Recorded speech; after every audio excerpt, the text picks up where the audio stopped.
વિખ્યાત કંપની માઇક્રોસોફ્ટના સંસ્થાપક અને જાણીતા ફિલેન્થ્રોપિસ્ટ બિલ ગેટ્સ ગુજરાતના મહેમાન બન્યા છે. ત્યારે તેમણે સ્ટેચ્યુ ઓફ યુનિટીની મુલાકાત લીધી હતી.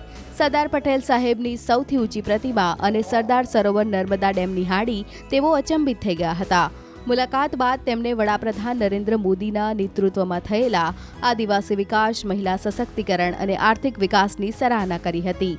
એકતાનગર ખાતે પહોંચેલા બિલ ગેટ્સ હેલીપેડ ખાતે ઉતરી સીધા જ સ્ટેચ્યુ ઓફ યુનિટી પરિસરમાં પહોંચ્યા હતા, જ્યાં વોકવે પરથી તેમણે વિશ્વની સૌથી ઊંચી પ્રતિમા નીચે તસવીર ખેંચાવી હતી.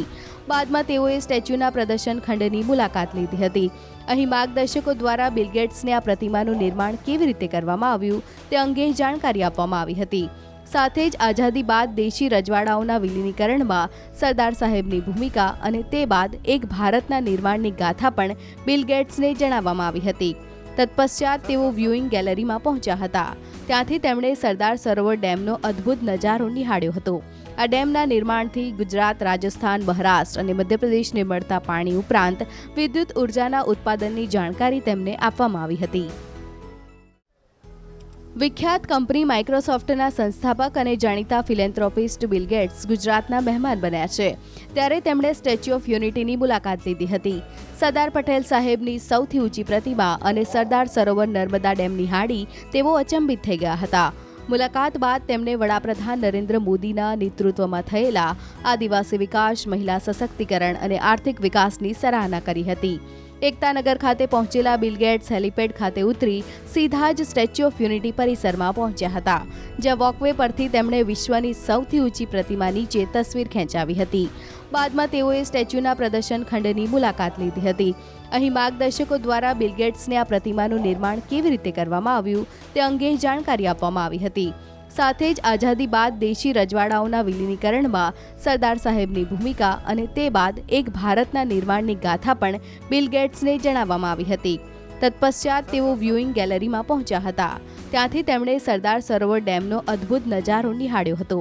આ ડેમના નિર્માણથી ગુજરાત, રાજસ્થાન, મહારાષ્ટ્ર અને મધ્યપ્રદેશને મળતા પાણી ઉપરાંત વિદ્યુત ઉર્જાના ઉત્પાદનની જાણકારી તેમને આપવામાં આવી હતી. વિખ્યાત કંપની માઇક્રોસોફ્ટના સંસ્થાપક અને જાણીતા ફિલેન્થ્રોપિસ્ટ બિલ ગેટ્સ ગુજરાતના મહેમાન બન્યા છે. ત્યારે તેમણે સ્ટેચ્યુ ઓફ યુનિટીની મુલાકાત લીધી હતી. સરદાર પટેલ સાહેબની સૌથી ઊંચી પ્રતિમા અને સરદાર સરોવર નર્મદા ડેમ નિહાળી તેઓ અચંબિત થઈ ગયા હતા. મુલાકાત બાદ તેમણે વડાપ્રધાન નરેન્દ્ર મોદીના નેતૃત્વમાં થયેલા આદિવાસી વિકાસ, મહિલા સશક્તિકરણ અને આર્થિક વિકાસની સરાહના કરી હતી. એકતાનગર ખાતે પહોંચેલા બિલ ગેટ્સ હેલીપેડ ખાતે ઉતરી સીધા જ સ્ટેચ્યુ ઓફ યુનિટી પરિસરમાં પહોંચ્યા હતા, જ્યાં વોકવે પરથી તેમણે વિશ્વની સૌથી ઊંચી પ્રતિમા નીચે તસવીર ખેંચાવી હતી. બાદમાં તેઓએ સ્ટેચ્યુના પ્રદર્શન ખંડની મુલાકાત લીધી હતી.